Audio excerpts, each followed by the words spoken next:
अगर तुम ये सोच रहे हो ना कि क्लास 10th इंग्लिश के अंदर अच्छे मार्क्स एग्जाम से जस्ट 2 दिन पहले पढ़ के आ जाएंगी, then you are completely wrong.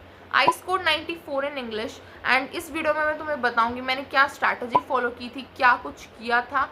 Make sure you watch the video till end because this can literally help you to score 90+ in English. इस वीडियो में आगे बढ़ने से पहले मेरी क्लास 10th की मार्कशीट देख लो, मैंने यहाँ स्क्रीन पे लगा दी है।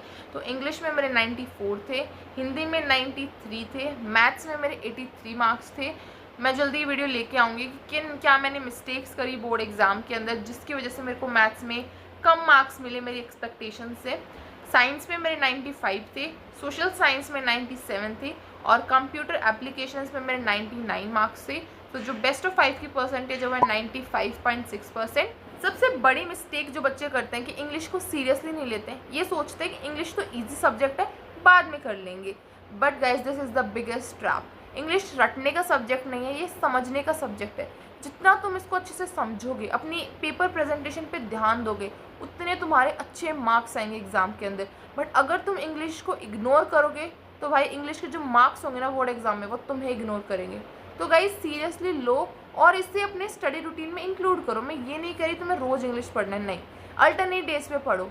डेली अपने स्टडी रूटीन के अंदर एक लैंग्वेज सब्जेक्ट इंक्लूड करो। जैसे आज तुमने इंग्लिश पढ़ा, कल हिंदी पढ़ो, फिर परसों इंग्लिश पढ़ो। तो अल्टरनेट डेज पे करो, बट करो। सबसे पहले बात करते हैं रीडिंग सेक्शन की। ये बहुत स्कोरिंग पार्ट होता है बट बहुत सारे बच्चे यहाँ पे मार्क्स लूज़ कर जाते हैं। मैं आपको अपनी स्ट्रैटेजी बताती हूँ कि जो अनसीन पैसेज पढ़ने से पहले मैं क्वेश्चंस को पढ़ती थी, उनमें जो कीवर्ड्स थे उनको अंडरलाइन कर लिया मैंने।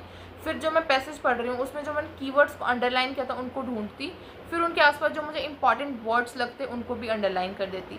अब एक मेजर गलती जो बहुत सारे बच्चे कर जाते हैं कि जब आप क्वेश्चन कर रहे हो ना, उस क्वेश्चन का आंसर अपनी तरफ से गेस मत करो। तुम्हें उस क्वेश्चन का आंसर उस पैसेज में से देना है, अपनी तरफ से नहीं देना। दूसरी गलती जो बहुत सारे बच्चे करते हैं कि अगर आपको किसी क्वेश्चन का आंसर नहीं मिल रहा तो उस पर स्टक होकर मत बैठो, नेक्स्ट क्वेश्चन पे मूव ऑन कर जाओ। अगर आपका अनसीन पैसेज में कॉन्फिडेंस बहुत लो है या आपसे पैसेज सॉल्व नहीं होते हैं तो आप क्या कर सकते हो, हर हफ्ते में जब भी आप फ्री हो या संडे को एक पैसेज सॉल्व करो। इससे क्या होगा, आपका कॉन्फिडेंस बिल्डअप होगा और एग्ज़ाम तक या नेक्स्ट 1-2 महीने में भी आप देखोगे कि आप पैसेज एक तो क्विकली सॉल्व कर पा रहे हो और आप इजीली सॉल्व कर रहे हो, आप इतना ज़्यादा स्ट्रगल नहीं करना पड़ रहा है सॉल्व करना। अब बात करते हैं राइटिंग सेक्शन की।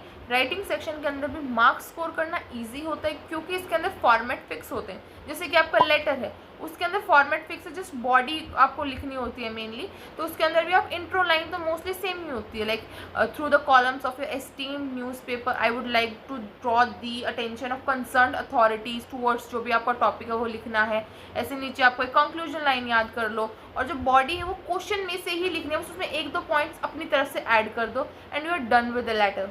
आर्टिकल्स में तुम गूगल पे सर्च करो आर्टिकल फॉर क्लास 10th, फिर वहाँ पे जो एग्जाम्पल्स आएंगे उन्हें रीड आउट करो। जिससे क्या होगा, तुम्हारे माइंड में वो इन्फॉर्मेशन जाएगी और अगर एग्जाम में वही या उससे सिमिलर टॉपिक आ जाता है तो तुम लिख पाओगे, you have content to write. अब बात करते हैं ग्रामर की। तो ग्रामर के लिए मैंने यूट्यूब पे डियर सर को देखा था क्योंकि उनकी वीडियो से मेरे ग्रामर के कंसेप्ट बहुत अच्छे से क्लियर हो जाते हैं। और प्रैक्टिस के लिए मैंने PYQs का यूज़ किया था, जो भी प्रीवियस क्वेश्चन पेपर्स में ग्रामर का सेक्शन था वहाँ से मैंने प्रैक्टिस करी थी। तो अब बात करते हैं लिटरेचर की। तो अभी तुम्हारे पास पूरा साल है, तुम्हारे पास टाइम है, तो NCERT को लाइन बाय लाइन पढ़ो, चैप्टर को अच्छे से समझो, उसकी अंडरस्टैंडिंग बनाओ और उसके बाद तुमने चैप्टर पढ़ा या कोई भी पोएम पढ़ी उसके बाद उसकी समरी अपने वर्ड्स में लिखो। ये तुम्हारी आंसर राइटिंग की भी प्रैक्टिस कराएगा और तुम्हें वो चैप्टर लंबे टाइम के लिए याद भी रहेगा। और बाद में जब तुम उस समरी को उठा के देखोगे ना, तुम्हारे माइंड में अपने आप से चैप्टर क्लिक करेगा पूरा का पूरा। एक और टिप जो मुझे हेल्प करी थी इंग्लिश के अंदर वो थी इम्प्रूविंग माई वोकैब, क्योंकि जितनी अच्छी वोकैब आप आंसर के अंदर लिख रहे हो उतना अच्छा इंप्रेशन जाता है टीचर के ऊपर। एक और टिप है कि आप सभी चैप्टर्स के ऑथर्स और पॉइंट्स का नाम याद कर लो कि क्वेश्चन आया, आप उसका आंसर ऐसे स्टार्ट कर सकते हो। In this poem the poet Robert Frost depicts that, जो भी वो कहते हैं वो। अब बात आती है पढ़ना कैसे। तो सबसे पहले तो चैप्टर की थीम को समझो, फिर उसके बाद जो भी उस चैप्टर के अंदर कैरेक्टर्स हैं उन सबका कैरेक्टर स्केच पढ़ो, उसको याद करो। और थर्ड, हर चैप्टर के कुछ इंपॉर्टेंट कीवर्ड्स होते हैं उन्हीं को याद कर लो, क्योंकि जो एक सेम आंसर है ना उसको आप अलग अलग तरीके से लिख सकते हो अगर आपका कंसेप्ट क्लियर है। तो सबसे मेन चीज़ यहाँ यही है कि आपको अपने पूरे चैप्टर की अंडरस्टैंडिंग बनानी। अब बात आती है सबसे मेन इम्पॉर्टेंट सीक्रेट की, जो कि है पेपर प्रेजेंटेशन।